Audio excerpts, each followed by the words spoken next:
Bonjour à tous, c'est Thomas Ludovox.fr, bienvenue dans ce Ludo Chrono. Aujourd'hui, je vais vous parler de Tokaido. Tokaido, c'est un jeu pour 2 à 5 joueurs qui se joue à partir de 8 ans et pour des parties d'environ 45 minutes. Donc dans Tokaido, les joueurs incarnent des voyageurs dans le Japon d'autrefois et ils parcourent la route du Tokaido, la route qui relie Kyoto à Edo. Le but du jeu est tout simplement d'être celui qui fera le plus beau voyage. Vous allez donc vous arrêter dans différentes étapes, rencontrer des gens, manger des spécialités, acheter des souvenirs, tout cela va vous rapporter des points et c'est à la fin de la partie le joueur qui aura le plus de points qui sera le gagnant. Alors comment va se passer la partie? Eh bien tout d'abord, chaque joueur va recevoir un personnage et ce personnage va avoir un pouvoir spécial et puis une somme d'argent de départ. Ensuite, on va avoir une succession de tours. Le joueur dont c'est le tour est toujours le joueur qui va être le plus en retard sur la route. Quand c'est à ce joueur de jouer, il va prendre son personnage et avancer sur la route. On ne peut jamais revenir en arrière. Quand j'avance sur la route, je vais choisir un lieu dans lequel je vais m'arrêter. Par exemple, ici.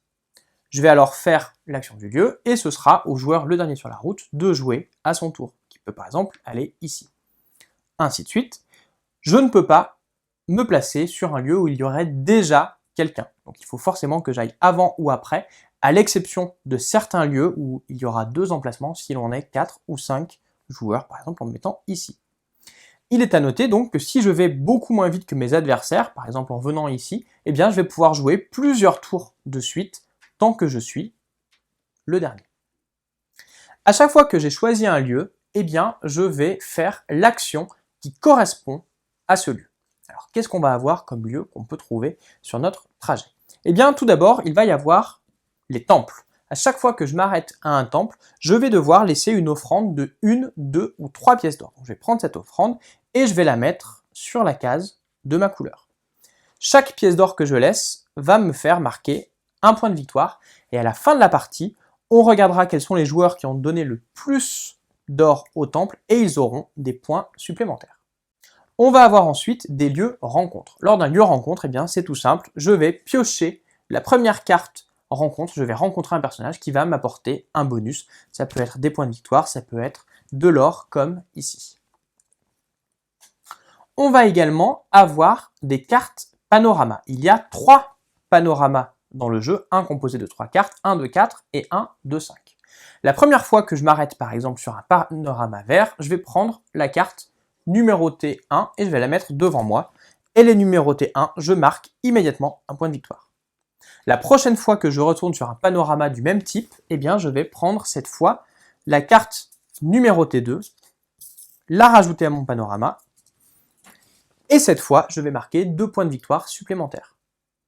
Si jamais je suis le premier à compléter un panorama, donc ici par exemple il faudrait que je récupère la 3e carte panorama, donc qui fera 3 points de victoire. Si je suis le premier à compléter le panorama, je vais récupérer une petite carte bonus qui me fera 3 points supplémentaires en fin de partie. Il y a donc une carte bonus pour chacun des 3 panoramas. On pourra trouver également des sources chaudes ici. Là aussi, lorsque je trouve une source chaude, je vais piocher la source chaude. Elle me rapportera 2 points ou 3 points si j'ai la chance de voir des singes qui sont présents dessus.